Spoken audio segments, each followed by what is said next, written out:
Remember the time when movies had that extremely sharp decline after the pandemic and it took Tom Cruise and Top Gun Maverick to rejuvenate the scene? Though I still understand that movies still have a tough time competing with the modern day screenagers who are on a swipe culture, and hence Sam Levinson knows what's up with the pacing.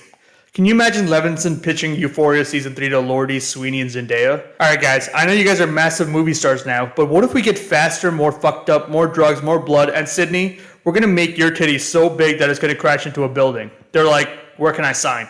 But Bill Simmons is a complete genius because he caught on to this early. He understands the realistic trajectory of film, so let's pander to the audience from 30 to 70 who are still nostalgic of old films, and boy did he hit it out of the park. His first Rewatchables podcast came out August 7, 2017 with an average of a podcast a week, and even after almost a decade, it's stronger than ever.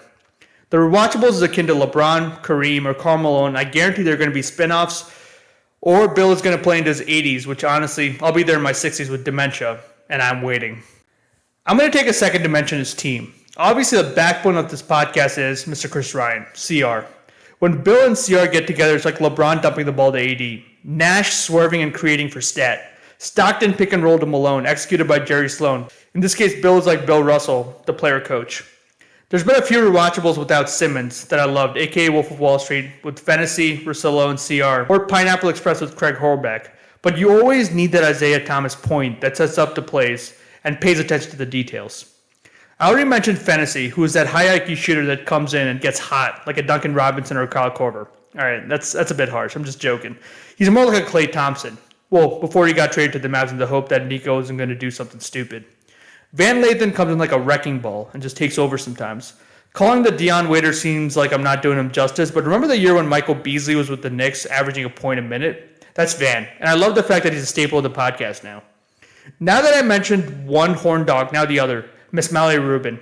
Honestly, guys, I have a massive crush on her. The laugh is something that's special, and whether it's Basic Instinct or Fatal Attraction or a weird movie to incorporate sexuality into, but Forrest Gump, and obviously I relate with her love to Harrison Ford just like me since the first time I watched Indiana Jones. She's always cooking, and you just can't take your eyes out for her. The biggest crime is not adding Mallory in the unfaithful Rewatchables. Alright, I'm going to calm down since my wife does watch this video. We got KB for every action movie involving Sly or Seagal or Van Damme, and as much as Bill and Kyle make fun of these guys, we know deep down inside they idolize them. And then I want to talk about a few who everyone clears out for, whether it's Amanda, the Mr. and Mrs. Smith podcast, even though I think her most underrated one is the Talented Mr. Ripley one, which is my favorite movie of all time. Like, that's just something about me. We got Wesley Morris, who just brings another energy that I'm not sure is right for this podcast, but I admire his introspective side to larger topics in cinema. Putting him in Cruising was a crime. Man, I want to keep ranting about so many more. Joanna Robinson, Rob Mahoney, Koppelman, Mina Kimes, and I'm well aware all these folks have material on their own as well. Then a few yesteryears, such as Jason Concepcion, my man, Shea Serrano, and lastly the dynamite Ryan Russillo, who was electric and honestly single-handedly got me to purchase The Town on Amazon Prime. I don't even know if I like the movie that much compared to Heat or Departed or even Den of Thieves. Is it a hot take for me to say I like Den of Thieves more than Heat? Well, the heart wants what it wants. I also bought Limitless well before Bill made it his 16th movie in the 21st century, which is, yeah, it's a take. And last but not least, this podcast wouldn't be complete without Craig Horlbeck. I think Craig's only a bit younger than me, but I agree with most of his takes. The runtime, the nudity, honestly, which was bonkers back in the day, especially Beverly D'Angelo and Vacation. And lastly, he has mixed opinions on They Had It So Good back in the day, and I feel that tug of war now. Like, you can argue Yellowstone is high-quality TV, but when you watch the brazenness in which Basic Instinct was made, I'm like, damn, which side do I go to? It's hard for me to pick one favorite podcast because I keep going back to different ones again and again, but I'll mention the ones that I love. The Town, The Talented Mr. Ripley, Sideways, The Reheat. Honestly, Michael Mann went a bit overboard to the Reheat. Both the Basic Instincts, The Reparted.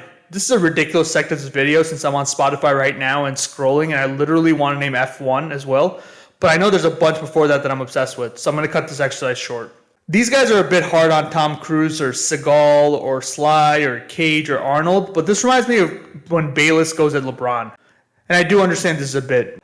Except you can tell that there's a soft spot for Denzel or Hanks or Leo, other than the Pussy Posse mentions. But I guess it's more of the off-screen persona, so fair game. But I think we all share the love of Harrison Ford or Sharon Stone or Michelle Pfeiffer or Diane Lane. The categories just keep evolving, and the impersonations, especially from CR, are knockouts. From Wayne Jenkins to Pete Postlethwaite to Byron Mayo to Zane Lowe. I gave her a little taste. Man, Sierra can really do an Irish accent really well. Bill cooks with Mad Dog, and Sean actually has a solid Daniel Plainview from There Will Be Blood. Alright, enough of the praise masturbation. Keep it going, fellas. There's no way I'd have been able to watch so many different movies, whether they were big back in the day called classics or from some niche genre without you guys. Bill, I know I'm a nobody, but if you run into this, give your boy a job. Anyways, guys, my name is Neil Ishbalaji, and hit your boy up with a like or subscribe. Thank you so much. Bye.